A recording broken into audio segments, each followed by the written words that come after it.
வணக்கம் traders, welcome to another episode of smart money சீரிஸுங்க. இன்றைக்கி வந்து பார்த்தீங்கன்னா நம்ம மார்க்கெட்டில் ஸ்மார்ட் மணி எந்த மாதிரி ப்ளே பண்ணியிருக்கு, எந்த மாதிரி தங்களை பொசிஷன் பண்ணியிருக்காங்க அப்படிங்கிறத பற்றி நம்ம டீட்டெயிலாக பார்க்க போகிறோங்க. வாங்க நம்ம வீடியோக்குள்ளே போகலாம். அண்டு நேற்று போட்ட வீடியோக்கு வந்து பார்த்திங்கன்னா நிறைய பேர் வந்து கமெண்ட் பண்ணியிருந்தீங்க, மார்க்கெட் வந்து கீழே போகும்னு நீங்கள் சொல்லிட்டே இருக்கீங்க, ஆனால் மார்க்கெட் கீழே போக மாட்டேது, மேலேயே தான் போகுது அப்படின்ட்டு. ஆக்சுவலி நான் மார்க்கெட் கீழே போகும் அப்படின்லாம் சொல்லைங்க. மார்க்கெட் கீழே போகும்போது நம்ம ட்ரேட் எடுத்தோம்னா ப்ராஃபிட் பண்ணுறதுக்கான ப்ராபபிலிட்டி ரொம்ப அதிகமாக இருக்குது அப்படின்னு தான் சொன்னேன். கான்டெக்ஸ்ட் வந்து தப்பாக புரியப்பட்டுருச்சுன்னு நினைக்கிறேன், இல்லை நான் ஒழுங்காக சொல்ல எனக்கு தெரியல. இப்போ நான் அதை கிளாரிஃபை பண்ணுறேங்க. இப்போது என்ன விஷயம் அப்படின்னா, மார்க்கெட் வந்து தொடர்ந்து மேலே போயிட்டே இருக்குது. ஸோ இந்த லோலேருந்து வந்து பார்த்திங்கன்னா மார்க்கெட் கிட்டத்தட்ட வந்து ஒரு இப்போ வரைக்கும் 600 பாயிண்ட் வந்து மேலே போயிடுச்சு. ஸோ நேற்றுத்தோட க்ளோஸ் வரைக்கும் வந்து பார்த்திங்கன்னா ஒரு 500 பாயிண்ட் வரைக்கும் வந்து பார்த்திங்கன்னா மார்க்கெட் வந்து மேலே முடிஞ்சிருந்துச்சு. ஸோ எத்தனை தடவை நிஃப்டி இந்த மாதிரி ரீட்ரேஸ்மெண்ட்டே இல்லாமல் மிகப்பெரிய ட்ரெண்டை மேலே கொடுத்துருக்கு. ஸோ இதை கூட நம்ம சின்ன சின்ன ரீட்ரேஸ்மெண்ட் வச்சுக்கலாம். ஸோ இங்கேருந்து இந்த லோலேருந்து வந்து பார்த்திங்க அப்படின்னா ஒரு 600 பாயிண்ட்டுங்க, 2.5% வந்து மார்க்கெட் மேலே போயிருக்கு. இதுக்கு முன்னாடி எப்போ மார்க்கெட் 2.5% இந்த மாதிரி ரீட்ரேஸ்மெண்ட்டே இல்லாமல் மிகப்பெரிய ட்ரெண்டை கொடுத்துச்சு அப்படின்னு நம்ம பார்த்திங்க அப்படின்னா, இங்கே பாருங்கள், இந்த இடத்துல ஒரு ட்ரெண்ட் அப்படிங்கிறது வந்திருக்கு. சின்ன சின்ன ரெட் கேண்டில்ஸோட 400 பாயிண்ட் வந்திருக்கு. இப்போ வந்ததை விட கொஞ்சம் கம்மி தான், பட் 400 பாயிண்ட் சிக்னிஃபிகண்டான மூவ் அப்படிங்கிறது வந்திருக்கு. இந்த பாருங்கள், இந்த இடத்துல கொஞ்சம் வந்திருக்கு 370 பாயிண்ட், அதுவுமே கொஞ்சம் கம்மி தான். ஸோ பெரிய பெரிய ட்ரெண்டாக பார்க்கலாம் நம்ம. இந்த பாருங்கள், இங்கே இருக்குது பார்த்தீங்களா, இது ஒரு பெரிய ட்ரெண்டு. எஸ், ஒரு 450 பாயிண்ட் போயிருக்கு. ஸோ இந்த மாதிரி ரீட்ரேஸ்மெண்ட்டே இல்லாமல் மார்க்கெட் மேலே போகிறது அப்படிங்கிறது ரேர் சினாரியோங்க. என்னைக்காவது ஒரு நாள் தான் நடக்கும். இங்கே பாருங்கள், இந்த இடத்துல ஒரு 500 பாயிண்ட் போயிருக்கு. அப்போ தேடி பிடிச்சா இவ்வளோ அதாவது இங்கே பாருங்கள், ஒரு மே மாதம் 2025 மே மாதத்துலேருந்து இது வந்து அக்டோபர் மாதம், ஒரு 5 மாதம் 6 மாதம் காலகட்டத்தில் நம்ம பார்க்கும்போதே வந்து பார்த்திங்க அப்படின்னா 4 இல்லைனா 5 டைம் தான் மார்க்கெட் இந்த மாதிரி மேலே போயிருக்கு, ட்ரெண்டை கொடுத்துருக்கு. இதுலேருந்து என்ன தெரியுது அப்படின்னா, என்னோட பேக் டெஸ்டிங்கில் நான் கண்டுபிடிச்ச விஷயம் என்ன அப்படின்னா, இந்த மாதிரிலாம் மார்க்கெட் வந்து பார்த்திங்கன்னா வெறும் 30% ஆஃப் த டைம் தான் வந்து ட்ரெண்டிங்கை கொடுக்கும். ஒரு பெரிய பெரிய மூவை 30% ஆஃப் த டைம் தான் கொடுக்கும். மீதி இருக்க 70% ஆஃப் த டைம் வந்து பார்த்திங்கன்னா எங்கேயோ ஒரு பக்கம் போயிட்டு மார்க்கெட் ரிவர்ஸ் ஆயிரும். ஸோ மார்க்கெட்டில் ட்ரெண்டிங் மூவ்ஸ் பெருசாக வருமா, இல்லை மீன் ரிவர்ஷன் மூவ்ஸ் வந்து அடிக்கடி வருமா அப்படின்னு கேட்டிங்க அப்படின்னா, மீன் ரிவர்ஷன் மூவ்ஸ் தான் பெருசாக வரும். அதாவது ஏதோ ஒரு சப்போர்ட்டுக்கோ ஏதோ ஒரு ரெசிஸ்டன்ஸுக்கோ போயிட்டு மார்க்கெட் ரிவர்ஸ் ஆகிறதுக்கான ப்ராபபிலிட்டி அப்படிங்கிறது 70% இருக்குது. ஆனால் மார்க்கெட் இந்த மாதிரி ட்ரெண்டிங்கை கொடுக்கறதுக்கு, அதுவும் மிகப்பெரிய ட்ரெண்டிங் கொடுக்கறதுக்கு 30% தான் வாய்ப்பு இருக்குது. அதுவும் ரொம்ப ரேராக தான் நடக்கும். அப்போது எப்போது ரேராக நடக்கக்கூடிய இந்த மாதிரி ஒரு 500 பாயிண்ட் 600 பாயிண்ட் மூவை கேப்சர் பண்ணுறதுக்கு பதிலாக எப்பவுமே நடக்கக்கூடிய 100 பாயிண்ட் 200 பாயிண்ட்டை கேப்சர் பண்ணுறது தான் சரியான ஒரு முடிவாக இருக்கும். அப்போ தான் நம்மளால் இங்கே நல்ல ப்ராஃபிட்டை கன்சிஸ்டண்ட்டாக பண்ண முடியும். ஸோ அப்போ அதுக்கு எது சரின்னு பற்றி படுது அப்படின்னா, என்னை பொறுத்த வரைக்கும் என்னோட பர்சனல் ஒப்பீனியன்ங்கிறது ஸ்மார்ட் மணி கான்செப்ட்டுங்கிறது ஒரு சரியான ட்ரேடிங் சிஸ்டமாக படுது. அதில் இருக்க மிகப்பெரிய அட்வான்டேஜ் என்னன்னா, இதில் ரிஸ்க் ரொம்ப கம்மியாக இருக்கும். லாஸ் பண்ணும்போது சின்ன லாஸ் தான் வரும், பட் ப்ராஃபிட் வந்துச்சு அப்படின்னா அது பெரிய ப்ராஃபிட்டாக வரும். ஸோ மார்க்கெட்டில் எல்லா ட்ரேடும் ப்ராஃபிட் பண்ண முடியுமா? சத்தியமாக முடியாது. நிறையா லாஸ் வரும். அந்த லாஸை நம்ம கவர் பண்ணி ப்ராஃபிட்டுக்கு போனோம் அப்படின்னா, ஒரு மாதம் முடியும் போது நம்ம க்ரீனில் முடிக்கணும் அப்படின்னா நம்ம பண்ண வேண்டியது, லாஸ் பண்ணும்போது கம்மியாக பண்ணணும், ப்ராஃபிட் பண்ணும்போது அதிகமாக பண்ணணும், ரிப்பீட்டடாக வர ஒரு செட்டப்ஸை ட்ரேட் பண்ணணும். இது எல்லாத்துக்குமே வந்து உதவி பண்ணுறது தான் ஸ்மார்ட் மணி ட்ரேடிங் சிஸ்டம். அது இந்த மாதிரி சில சமயங்களில் நமக்கு ஆப்பர்ச்சுனிட்டியை கொடுக்காம பொறுமையை சோதிக்கலாம். ஆனால் லாங்கர் ரெண்டில் வந்து பார்த்திங்கன்னா அது ப்ராஃபிட்டபுளாக தான் இருக்கும். அதன் காரணமாக செட்டப் இல்லை என்றால் அமைதியாக செட்டப்புக்காக வெயிட் பண்ணுவோம். அதை விட்டுட்டு மார்க்கெட் வந்து மேலே போகுது அப்படிங்கிறதுக்காக நம்ம செட்டப் வந்து கீழே போகிறதுக்காக வெயிட் பண்ணணும்னு சொல்லும்போது மேலே நம்ம என்ட்ரி எடுக்கக்கூடாது. அதுதான் தவறான விஷயம். ஸோ அதன் காரணமாக நான் சொல்ல வர்றது என்ன அப்படின்னா, மார்க்கெட் இப்போவுமே வந்து பார்த்திங்கன்னா புல்லிஷாக தான் இருக்குது. இன்றைக்குமே மார்க்கெட் வந்து ஒரு 124 பாயிண்ட் பாசிட்டிவாக தான் க்ளோஸ் வச்சிருக்கு. ஆனால் இந்த இடத்துல நம்ம என்ட்ரி எடுத்தோம் அப்படின்னா நமக்கு ரிஸ்க் ரிவார்ட் ஃபேவரபுளாக இருக்காது. ஏன்னா மார்க்கெட் வந்து ஆல்ரெடி வந்து ஒரு 1000 பாயிண்ட் மேலே போயிடுச்சு. 1000 பாயிண்ட் மேலே போன மார்க்கெட் இதுக்கப்புறம் இன்னும் 1000 பாயிண்ட் மேலே போகுமா, இல்லை 500 பாயிண்ட் மேலே போகுமானா அதற்கான ப்ராபபிலிட்டி ரொம்ப கம்மி. ஆனால் இங்கேருந்து மார்க்கெட் ஒரு 200-300 பாயிண்ட் கீழே போகிறதுக்கு வாய்ப்பு இருக்கான்னு கேட்டிங்கன்னா கண்டிப்பாக வாய்ப்பு இருக்குது. அதற்கான ப்ராபபிலிட்டி அதிகம். ஸோ என்றைக்குமே நம்ம யோசிக்கிறது, மார்க்கெட் புல்லிஷாக இருக்குன்னா ஓகே, ஆனால் நம்ம என்ட்ரி எடுத்ததுக்கப்புறம் அது புல்லிஷாக இருக்கணும். அப்போ தான் நமக்கு ப்ராஃபிட் வரும். மார்க்கெட்டில் ஆல்ரெடி ஒரு மூலம் நடந்து முடிச்சதுக்கப்புறம் நம்ம என்ட்ரி எடுத்தோம்னா அது ரிவர்ஸில் போட்டு கீழே போய் நம்ம ஸ்டாப் லாஸ் அடிச்சிருக்கக்கூடாது. சப்போஸ் அப்படி அடித்தாலும் எல்லா ட்ரேடும் அப்படி ஸ்டாப் லாஸ் அடிக்கக்கூடாது. அதுக்கு நமக்கு ரிஸ்க் ரிவார்டு அதிகமாக கொடுக்குற ஒரு ட்ரேடிங் செட்டப்புக்கு வெயிட் பண்ணி பொறுமையாக இருந்து எடுக்கணும். ஸோ இன்றைக்கி நம்ம மார்க்கெட்டில் வந்து பார்த்திங்கன்னா அந்த மாதிரி ஏதாவது ரிவர்சல் சைன் வந்திருக்கான்னு கேட்டிங்கன்னா ஒரு சின்ன ரிவர்சல் சைன் வந்திருக்கு. பட் இது பத்தாது, மார்க்கெட்டை கீழே உழுக்காட்டுறதுக்கு இது பத்தாது. புல்ஸோடைய கைதான் இன்னமும் ஓங்கி இருக்கிறது. மார்க்கெட் வந்து பயங்கர புல்லிஷாக இருக்குது. ஸோ எதை வச்சு சொல்கிறேன் அப்படின்னு பார்த்தீங்க அப்படின்னா, நிஃப்டி 50 வந்து ஒரு 30 பாயிண்ட் 40 பாயிண்ட் பக்கமாக டவுன் தான் இண்டிகேட் பண்ணிக்கிட்டு இருந்துச்சு. மார்க்கெட்டும் சிறிய கேப் டவுனில் தான் ஓப்பன் ஆச்சு. பட் ஓப்பன் ஆனதுலேருந்தே மிகப்பெரிய ரேலிங்க அவன் பாட்டுக்கு மேலே போயிட்டே இருக்கான். நிற்காம போயிட்டு இருக்கான். ஃபுல்லாக மார்க்கெட் வந்து பார்த்திங்கன்னா மேலே போச்சு. பட் ஒரு டைமில் இந்த 777 இந்த லெவலிருந்து வந்து பார்த்திங்கன்னா செல்லிங் ப்ரெஷர் வந்து கீழேயுமே விழுந்துச்சுங்க. அண்ட் அந்த செல்லிங் ப்ரெஷர் வர்றதுக்கு முன்னாடி பாருங்கள், நான் உங்களுக்கு பார் ரிப்ளை போட்டு காட்டுறேன். நீங்கள் பாருங்கள், இங்கேருந்து எவ்வளோ பெரிய ரேலி வந்திருக்கு. ஸோ நீங்களே நினச்சி பாருங்கள், இந்த இடத்துல நீங்கள் என்ட்ரி எடுக்கணும்னா உங்கள் ஸ்டாப் லாஸ் தூக்கி கொண்டு போய் எங்கே வைப்பீங்க? எப்படி உங்களுக்கு ரிஸ்க் ரிவார்டு கட்டும்? எப்படி உங்களால் ப்ராஃபிட் பண்ண முடியும்? இந்த கேண்டில் கூட பரவாயில்ல, இந்த கேண்டில் நம்மளால் லாங் போக முடியுமானா முடியாது. ஏன்னா மார்க்கெட்டில் நடக்க வேண்டிய நல்ல விஷயங்கள்லாம் ஆல்ரெடி நடந்துருச்சு. நீங்கள் இங்கே என்ட்ரி எடுத்திருந்தாலோ அட்லீஸ்ட் இங்கே என்ட்ரி இருந்தாலோ கூட ஓகே தான். ஆனால் இங்கெல்லாம் போய் எடுக்க முடியுமா? எடுக்க முடியாது. ஸோ சப்போஸ் நீங்கள் இந்த இடத்துல புல்லிஷாக இருந்தால் கூட கீழே வரும்போது தான் லாங்கு போகணுமே ஒழிய இந்த இடத்துல போகக்கூடாது. அதான் கான்செப்ட். அப்போ மார்க்கெட் பியரிஷாக இருக்குன்னா மேலே வரும்போது தான் ஷார்ட் அடிக்கணும். அப்போ தான் ரிஸ்க் ரிவார்ட் சரியாக இருக்கும். அதுக்கு ஒரு சரியான இடத்த கண்டுபிடிக்கணும். அந்த இடங்கிறது ஒரு ஃபேர் வேல்யூ கேப்பாக இருக்கலாம், எஸ்எம்சி கான்செப்ட், ஒரு ஆர்டர் பிளாக்காக இருக்கலாம், ஒரு பிரேக்கர் பிளாக்காக இருக்கலாம், இல்லை ஒரு முக்கியமான லிக்விடிட்டியாக இருக்கலாம். இந்த மாதிரி இடத்த நம்ம சரியாக ஸ்பாட் பண்ணி ட்ரேட் பண்ணோம் அப்படின்னா நம்மளால் நல்ல ப்ராஃபிட்ஸை நல்ல ரிஸ்க் ரிவார்டோட பண்ண முடியும். அவ்வளோதாங்க பேசிக்காக. உங்களுக்கு ட்ரேடிங்கில் எல்லா ட்ரேடும் ப்ராஃபிட் பண்ண முடியாது. ஸோ லாஸ் வரும்போது கம்மியாக பண்ணணும், ப்ராஃபிட் வரும்போது அதிகமாக பண்ணணும், ஒரே செட்டப்பை ரிப்பீட்டடாக பண்ணணும், அவ்வளோதான். இப்போது இந்த இடம் எல்லாமே இன்டியூஸ்மெண்ட் தான். இன்டியூஸ்மெண்ட்னா என்ன? பையர்ஸ்க்கான ட்ராப். எப்படி சொல்கிறேன்? ஏன்னா இதெல்லாம் மிக முக்கியமான லிக்விடிட்டி. இங்கே பாருங்க, தொடர்ந்து மார்க்கெட் வந்து 3 லிக்விடிட்டி லெவல்ஸ். இந்த இடம் ஒரு லிக்விடிட்டி லெவல், இது ஒரு லிக்விடிட்டி, இது ஒரு லிக்விடிட்டி. இந்த 3 லிக்விடிட்டியை மதிக்காமல் மேலே போயிருக்கு. அப்போது என்றைக்குமே வந்து பார்த்தீங்கன்னா அந்த லிக்விடிட்டி லெவல்ஸாக ரெஸ்பெக்ட் ஆகி, அதாவது இங்கே போயிட்டு ப்ரைஸ் ஒரு சின்ன டிப்பை கொடுத்துருக்கு, அதுக்கப்புறம் மேலே போகுது. இங்கே போய் ஒரு சின்ன டிப்பு கொடுத்துருக்கு, அதுக்கப்புறம் மேலே போகுது. இங்கே போய் ஒரு சின்ன டிப்பு கொடுத்துருக்கு, அதுக்கப்புறம் மேலே போகுது. ஸோ இது எப்படி இருந்திருக்கும் அப்படின்னா, இப்படி போதா கீழே வருது, திருப்பி போதா கீழே வருது, திருப்பி போதா, இந்த மாதிரி இருந்திருக்கு. இது ஒரு ட்ரெண்டுன்னு சொல்லலாம்.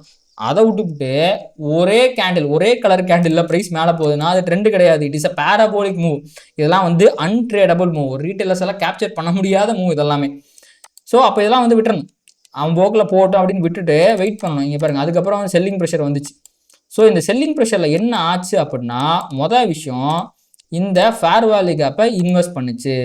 என்றைக்குமே ஒரு புல் மார்க்கெட்டில் பயங்கரமாக இருக்கும்போது இந்த புல்லிஷ் ஃபேர் வேல்யூ கேப்பை இன்வெஸ்ட் பண்ணுச்சுன்னா மொமெண்டம் ஷிஃப்ட் ஆச்சு அப்படிங்கிறது தான் அர்த்தம். அந்த bullish fair value gap invest பண்ண கையோட மார்க்கெட் வந்து பார்த்தீங்கன்னா மேலே போச்சு. அது மட்டும் இல்லாமல் ஒரு பியரிஷ் ஃபேர் வேல்யூ கேப்பையுமே போட்டுச்சு. இங்கே பாருங்கள், ஒரு குட்டியோண்டு ஃபேர் வேல்யூ கேப் இந்த இடத்துல இருக்கு பாருங்க. இது ஒரு பியரிஷ் ஃபேர் வேல்யூ கேப். இந்த ஃபேர் வேல்யூ கேப்பை ப்ரைஸ் ரெஸ்பெக்ட் பண்ணி க்ளோஸ் வச்சிருக்கீங்க பாருங்க. என்ன பண்ணுச்சு ப்ரைஸ்? இங்கே போயிட்டு ப்ரைஸ் ரிவர்ஸ் ஆகி ரெஸ்பெக்ட் பண்ணி க்ளோஸ் வச்சிருக்கு. ஸோ இது எல்லாமே வந்து பார்த்தீங்க அப்படின்னா ஒரு சின்ன மொமெண்டம் பியரிஷாக வந்திருக்குன்னு அர்த்தம். இந்த சின்ன மொமெண்டமால மார்க்கெட்டை கீழே கொண்டு போக முடியுமான்னு கேட்டிங்கன்னா கண்டிப்பாக முடியாது. அதற்கான சைன்லாம் இன்னும் வரல. ஸோ மேபி மண்டே அன்னைக்கு திருப்பி இந்த ஃபேர் வேல்யூ கேப்பையுமே ப்ரைஸ் வந்து இன்வெஸ்ட் பண்ணுச்சு, ஆர் இன்னொரு பெரிய சைஸ் ஃபேர் வேல்யூ கேப்பை போட்டுச்சு. ஒரு இந்த அளவுக்கு ஒரு 50 பாயிண்ட்லேருந்து 70 பாயிண்ட், எனக்கு தெரிஞ்சு ஒரு 2 point 3 point fair value gap இருக்குமா, அவ்வளோதான் இருக்குது. இருங்க அளந்தே பார்த்துடலாமே. 10லிருந்து 9 வரைக்கும் 1 பாயிண்ட், 2 பாயிண்ட் கூட இல்லை, ஒரே ஒரு பாயிண்ட் தான். ஸோ இந்த 1 பாயிண்ட் ஃபேர் வேல்யூ கேப்லாம் பத்தாது. ஒரு 50லிருந்து 70 பாயிண்ட் 100 பாயிண்ட் ஃபேர் வேல்யூ கேப்பை பீரிஷாக போட்டுச்சுன்னா வேணா இங்கேருந்து மார்க்கெட் கீழே போயின்னு சொல்லலாம். இப்போ வரைக்கும் வந்து பார்த்தீங்கன்னா 1 hour time frame, 4 hour time frame, 1 day time frame, weekly time frame, எல்லா டைம் ஃப்ரேம்லேயும் மார்க்கெட் புல்லிஷாக தான் இருக்குது. நிறைய பேர் வந்து மார்க்கெட் வந்து நான் கீழே விழுந்துரும் சொல்கிறேன் அப்படின்னு நீங்கள் நினச்சிக்கிறீங்க. அப்படி கிடையாது. நேற்றும் சரி இன்றைக்கும் சரி நான் சொல்கிறது என்னென்னா, மார்க்கெட் புல்லிஷாக இருக்குது. இந்த நேரத்தில் புல்லிஷாக என்ட்ரி எடுக்கிறது பெரிய ரிஸ்க் ரிவார்டை நம்மளுக்கு கொடுக்காது, நல்ல ரிவார்டிங் ஒரு ட்ரேடாக இருக்காது அப்படிங்கிறது மட்டுமே. கீழே விழுந்துருலாம் நான் சொல்லுங்க, இது வரைக்குமே அதற்கான சைன்லாம் வரல. இது ஒரு குட்டியோட சைன் தான், இதை வச்சுலாம் சொல்ல முடியாது கீழே விழுந்துருன்ட்டுலாம். ஃபர்தராக கீழே போகணும். ட்ரெண்டு இப்போ 1 hour டைம் ஃப்ரேமில் மார்க்கெட் வந்து பார்த்தீங்கன்னா பீரிஷ் ஆகணும்னா இங்கே பாருங்கள், இந்த 25,287 தாண்டி கீழே வரணும். அப்போ தான் 1 hourல அது பீரிஷாக மாறும். இதை தாண்டாத வரைக்குமே மார்க்கெட் புல்லிஷாக இருக்கிறதுக்கு தான் வாய்ப்பு இருக்குது. ஸோ மார்க்கெட் அல்டிமேட்டாக பயங்கர புல்லிஷாக இருக்குது. ஸோ ஸ்மார்ட் மணி ட்ரேடராக, அஸ் அ மீன் ரிவிஷன் ட்ரேடராக நான் வந்து பார்த்தீங்கன்னா ஒரு பீரிஷ் மூவ்காக வெயிட் பண்ண போகிறேன். வந்தால் சொல்கிறேங்க, கண்டா வர சொல்லுங்க, கர்ணனை கையோட கூட்டி வாருங்க அப்படிங்கிற மாதிரி தான். கண்டா நான் கண்டன்னா சொல்கிறேன். இது வரைக்கும் என் கண்களுக்கு படவில்லை. மொமெண்டம் என்பது மட்டுமே பியரிஷாக மாறி இருக்கிறது இந்த இன்வெர்ஸ் ஃபேர் வேல்யூ கேப்பின் வாயிலாக. ட்ரெண்ட் பியரிஷாக மாறினால் மட்டுமே மார்க்கெட் கீழே விழுவதற்கான சாத்தியக்கூறுகள் உள்ளன. இப்போதற்கு அதற்கான எந்த சாத்தியக்கூறுகளும் கண்களுக்கு தென்படவில்லை. இதே நேரத்தில் நாம் பார்க்கும் பொழுது இந்த பேங்க் நிஃப்டி இன்னைக்கு புதிய உச்சத்தை தொட்டு ஆல் டைம் ஹையில் க்ளோஸ் வைத்திருக்கிறதுங்க. ஸோ பார்த்தீங்களா, செமையான ஒரு ஹை ஆல் டைம் ஹையில் போயிருக்கு. அண்ட் கடந்த 3 நாட்களில் மட்டுமே வந்து பார்த்தீங்க அப்படின்னா பேங்க் நிஃப்டி கிட்டத்தட்ட 1000 பாயிண்ட் 2% வந்து மேலே போயிருக்கு. நேற்று நம்ம வீடியோவில் கூட சொல்லியிருந்தோம் ஒரு 200 பாயிண்ட் வந்து பார்த்தீங்கன்னா தொலைவில் தான் இருக்குன்ட்டு. இன்றைக்கி ஆல் டைம் ஹைலே க்ளோஸ் வச்சுருக்குங்க. சூப்பரான விஷயம். சரி, இங்கே இப்போ ஆல் டைம் ஹையே ப்ரைஸ் தொட்டுருச்சுன்னா இங்கேருந்து எவ்வளோ தூரம் மார்க்கெட் மேலே போகிறதுக்கு வாய்ப்பு இருக்குது எனக்கு தெரில. ஏன்னா இப்போ வந்து ஒரு அன்சார்ட்டட் டெரிட்டரின்னு சொல்லுவாங்க. இப்போ நம்மளால சப்போர்ட்டை மட்டும் தான் பேங்க் நிஃப்டியில் ஸ்பாட் பண்ண முடியும், ரெசிஸ்டன்ஸை ஸ்பாட் பண்ணவே முடியாது. இங்கே இருக்க எல்லாமே ஒவ்வொரு பாயிண்ட்டுமே ஆல் டைம் ஹை போனதுக்கப்புறம் அது ரெசிஸ்டன்ஸாக மட்டுமே இருக்கும். பொறுத்திருந்து பார்க்கலாம். நிஃப்டியை கம்பேர் பண்ணும்போது பேங்க் நிஃப்டி இன்னுமே பயங்கர புல்லிஷாக இருக்குங்க. இந்த இடத்துல இன்வெஸ்ட் பண்ணதெல்லாம் சரி தான், பேங்க் நிஃப்டியில் செல்லிங் ப்ரெஷர் வந்துச்சு. ஆனால் அதுக்கப்புறம் வந்து பார்த்தீங்க அப்படின்னா பேங்க் நிஃப்டியில் இந்த பியரிஷ் ஃபேர் வேல்யூ கேப் இருக்குது பார்த்தீங்களா, அது வரவே இல்லை. ப்ரைஸ் வந்து பார்த்தீங்கன்னா ரிவர்ஸ் ஆகி மேலே போயிடுச்சு. ஸோ அந்த பியரிஷ் ஃபேர் வேல்யூ கேப் அப்படிங்கிறது நிஃப்டியில் தான் வந்துச்சு, பேங்க் நிஃப்டியில் வரவில்லை. இதுவே வந்து பார்த்தீங்கன்னா இன்னும் பயங்கர புல்லிஷாக பேங்க் நிஃப்டி இருக்குது அப்படிங்கிறத நம்மளுக்கு எடுத்துக்காட்டுதுங்க. அடுத்து வந்து பார்த்தீங்கன்னா மிட் கேப் நிஃப்டியை பார்த்தோம் நம்ம. ஸோ கம்பேரிட்டிவ்லி இப்போ இருக்கிறதுலே வந்து பார்த்தீங்கன்னா கொஞ்சம் பியரிஷ் சைனா நிறையா காமிச்சிருக்கிற ஒரு இண்டெக்ஸ் அப்படிங்கிறது மிட் கேப் நிஃப்டி தான். இது பாருங்கள், இது மிக முக்கியமான லிக்விடிட்டி லெவல். ஸோ அந்த லிக்விடிட்டி லெவல் வந்து பார்த்தீங்கன்னா ப்ரைஸ் இங்கே பாருங்கள் செம்ம சைனுங்க. அது இந்த பாக்ஸை பாருங்களேன், எல்லாமே ரிஜெக்ஷன் கேண்டில். ஒரு கேண்டில் கூட ப்ரைஸால் புல்லிஷாக பண்ணவே முடியல. எல்லா கேண்டிலுமே ட்ராப் பண்ணுது, மேலே மேலே மேலே மேலே கொண்டு போகுது, இன்டியூஸ் பண்ணுது, வாங்க வாங்க நான் மேலே போயிடுவேன், ஸ்மால் டைம் ஃப்ரேமில் மேலே போயிடுவேன்னு சொல்லுது. ஆனால் ஹையர் டைம் ஃப்ரேமில் பார்த்தீங்கன்னா அங்கே தான் போக போகிறோம் அப்படிங்கிறத சொல்லிச்சு. இங்கே பாருங்கள், இந்த இடத்துல இன்வெர்ஸ் ஃபேர் வேல்யூ கேப்பை போட்டுச்சு, இது மொமெண்டம் ஷிஃப்ட் ஆச்சு. ஸோ இந்த இடத்துல இப்போ ஒரு பியரிஷ் ஃபேர் வேல்யூ கேப் வந்திருக்கு. இது வந்து பார்த்தீங்க அப்படின்னா இன்னும் கொஞ்சம் பியர்ஸ் உள்ள வந்துட்டாங்க அப்படிங்கிறத சொல்லுது. ஆனால் ட்ரெண்ட் இன்னும் பியரிஷாக மாறவில்லை. இதுதான் வந்து பார்த்தீங்கன்னா மிக முக்கியமான liquidity change of character point 13,147 அதுலேருந்து இப்போ ஸ்வீப் அடிச்சிருக்கு. ஸோ ப்ராபப்ளி இங்கேருந்து அவன் அப்படியே மேலே போகிறதுக்கான வாய்ப்புகளும் இருக்குது. இந்த ஃபேர் வேல்யூ கேப்பை தாண்டிட்டா ஃபர்தராக அவன் மேலே போகிறதுக்கான வாய்ப்புகள் இருக்குது. அதே மாதிரி இன்னும் ஃபர்தராக இவன் கீழே போனோம் அப்படின்னா இதை தாண்டணும், 13,115 தாண்டிச்சு அப்படின்னா ஃபர்தராக கீழே போகிறதுக்கு வாய்ப்பு இருக்குது. ஸோ இப்போ ரொம்ப ஒரு குரூஷியலான ஜங்ஷன் இருந்து இருக்குது மிட் கேப் நிஃப்டி. லிக்விடிட்டி எடுத்திருக்கு, இந்த விக்கு வேறு பெருசாக போட்டிருக்கு, அது நம்ம ஸ்வீப்னு தான் சொல்ல முடியும். இங்கேருந்து இந்த ஃபேர் வேல்யூ கேப்பை இன்வெஸ்ட் பண்ணி புல்லிஷ் ஃபேர் வேல்யூ கேப்பை புல்லிஷாக போயிடுச்சுன்னா மேலே போயிடுவான், இல்லைனா இங்கேருந்து கீழே போயிடுவான். ஸோ நிஃப்டி பேங்க் நிஃப்டியை கம்பேர் பண்ணும்போது கொஞ்சம் மொமெண்டம் ஷிஃப்ட் ஆகி பியரிஷ் சைனை ரொம்ப அதிகமாக கொடுத்துட்ருக்க ஒரு இண்டெக்ஸாக மிட் கேப் நிஃப்டி அப்படிங்கிறது இருக்குங்க. அடுத்துங்க அப்படியே நம்ம வந்து கிரிப்டோ பக்கம் வந்தோம், பிட்காயினை பார்த்துடலாம். ஸோ பிட்காயின் வந்து பார்த்திங்க அப்படின்னா பயங்கர புல்லிஷாக இருக்குது, நிறையா பிஓடிலாம் வருதுங்க, ஆனால் எல்லாமே ஃபெயிலியர் ஆகிட்டு இருக்கு. ஸோ அதாவது அந்த கிராஷ் வந்துச்சு பார்த்தீங்களா, ட்ரம்ப் அந்த அனௌன்ஸ் பண்ண கிராஷ் வந்துச்சு பார்த்தீங்களா, அதையெல்லாம் தாண்டி கீழே போய் அதுக்கு அடுத்த லெவல் ஆஃப் லிக்விடிட்டியை ஸ்வீப் பண்ணிட்டு வந்து பார்த்தீங்கன்னா இப்போ ரிவர்ஸ் ஆகிட்டு இருக்கு. ஸோ ட்ரெண்ட் என்றைக்குமே வந்து பார்த்தீங்கன்னா பயங்கர புல்லிஷாவோ பயங்கர பியரிஷாவோ இருக்கும்போது சேஞ்ச் ஆஃப் கேரக்டர் பாயிண்ட்டுக்கு வெயிட் பண்ணுறது ரொம்பவே முக்கியம். அந்த விதத்தில் பிட்காயினுடைய சேஞ்ச் ஆஃப் கேரக்டர் அப்படிங்கிறது 1,09,293 கிட்ட இருக்குது. ஸோ இதை தாண்டினா தான் ஃபர்தராக பிட்காயின் வந்து மேலே போகிறதுக்கு வாய்ப்பு இருக்குது. இதை தாண்டாத வரையில் இந்த மாதிரி ஃபேர் வேல்யூ கேப்லாம் தொட்டு அது ரிவர்ஸ் ஆகிறதுக்கு தான் வாய்ப்பு இருக்குது. ஐ திங்க் 4 ஹவரில் ஒரு இன்னும் 17 நிமிஷம் இந்த பாயிண்ட்டு கீழே முடியும் போது 4 ஹவர்லையுமே ஒரு பேரிஷ் ஃபேர் வேல்யூ கேப் வந்துடும். ஸோ கிரிப்டோமே வந்து பார்த்தீங்கன்னா கிராஷ் இருக்குது. சைனாக்காரன் தான் காரணம்னு நினைக்கிறேன், கிரிப்டோலாம் வித்திட்டு இருக்கான்னு நான் கேள்விப்பட்டேன். ஸோ அதன் காரணமாக கூட இந்த ஃபால் வரதுக்கான வாய்ப்புகள் இருக்குது. பட் ட்ரம்ப் இருக்கும் வரை கிரிப்டோவை பற்றி நம்ம பெருசாக கவலைப்பட தேவையில்லைங்க. தலைவன் வந்து ப்ரோ கிரிப்டோ ஏதாவது நியூஸை விட்டு கிரிப்டோ பறக்க விட்ருவான். ஸோ இப்போதைக்கு வந்து பார்த்தீங்கன்னா ட்ரெண்டு பியரிஷாக தான் இருக்குது. ஸோ நான் லாங் டேர்ம் பர்ஸ்பெக்டிவில் சொல்கிறேன், சேஞ்ச் ஆஃப் கேரக்டர் தான்னா பிட்காயின் மேலே போகிறதுக்கு வாய்ப்பு இருக்குது. ஸோ பயங்கர பியரிஷாக இருக்கிறதுனால நிறையா அன்ஃபேவரபிள் கண்டிஷன் கிரிப்டோ சுற்றி ஒரு ஷார்ட் டேர்மில் இருக்கிறதுனால பொறுமையாக காத்திருக்கலாம். சேஞ்ச் ஆஃப் கேரக்டர் வந்தால் ஃபர்தராக மேலே போகிறதுக்கு வாய்ப்பு இருக்குது. அது வரைக்கும் ப்ரைஸ் வந்து கீழே போகிறதுக்கு தான் வாய்ப்பு இருக்குது. அடுத்து பார்த்திங்கன்னா அப்படியே க்ரூட் ஆயில் பக்கம் போயிடலாம் நம்ம. ஸோ க்ரூட் ஆயிலும் சேம் அதே தாங்க, 57.71 அப்படிங்கிறது தான் 1 ஹவர் சேஞ்ச் ஆஃப் கேரக்டர். இதை தானா தான் க்ரூட் ஆயிலோட மேலே போக முடியும். அது வரைக்கும் வந்து பார்த்திங்கன்னா ப்ரைஸ் கீழே போகிறதுக்கு தான் வாய்ப்பு இருக்குது, பயங்கர பீரிஷாக இருக்குது. அடுத்து பார்த்திங்கன்னா சில்வர் நம்ம பார்த்துடலாம். மார்னிங் நம்ம கோல்டு பார்த்துட்டோம், இப்போ ஈவினிங் வந்து நம்ம சில்வரை பார்த்துடலாம். ஸோ சில்வர் வந்து பார்த்திங்க அப்படின்னா ஒரு நிமிஷம், ஆல்ரெடி ரெக்கார்ட் பண்ண வீடியோங்க இது, ஒரு டெக்னிக்கல் இஷ்யூவால் வந்து பார்த்திங்கன்னா திருப்பி ரெக்கார்ட் பண்ணுறேன். இப்போ பண்ணும்போது மழை வந்துருச்சு, சவுண்டு எந்த அளவுக்கு பிக்கப் ஆகும்னு எனக்கு தெரியல, ஏதாவது கரகரா குறகரான்னு இருந்துச்சுன்னா அட்ஜஸ்ட் பண்ணிக்கோங்க. 53.4ங்கிறது மிக முக்கியமான லிக்விடிட்டி லெவல். அதுக்கு கீழே இருக்கும்போது இது 52.72ங்கிறது மிக முக்கியமான லிக்விடிட்டி லெவல்.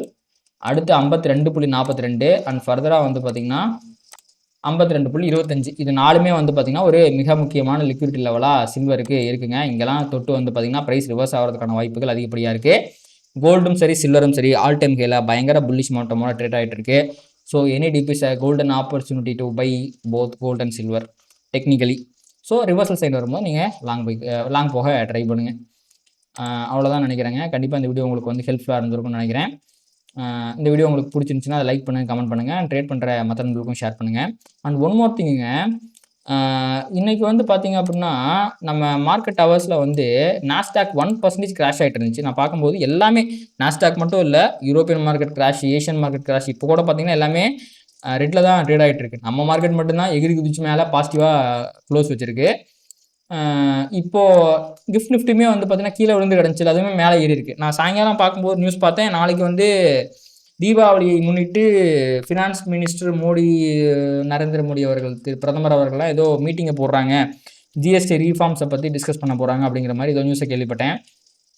ஆல்ரெடி இருக்க பாசிட்டிவிட்டிக்கு இவங்க இன்னும் ஏதாவது தீபாவளி பரிசு காத்திருக்கிறது அப்படிங்கிற மாதிரி ஏதாவது வந்து ஒரு பாசிட்டிவிட்டி விட்டாங்கன்னா இன்னும் மார்க்கெட் வந்து புல்லிஷாக ரியாக்ட் பண்ணுறதுக்கு தான் வாய்ப்பு இருக்குது.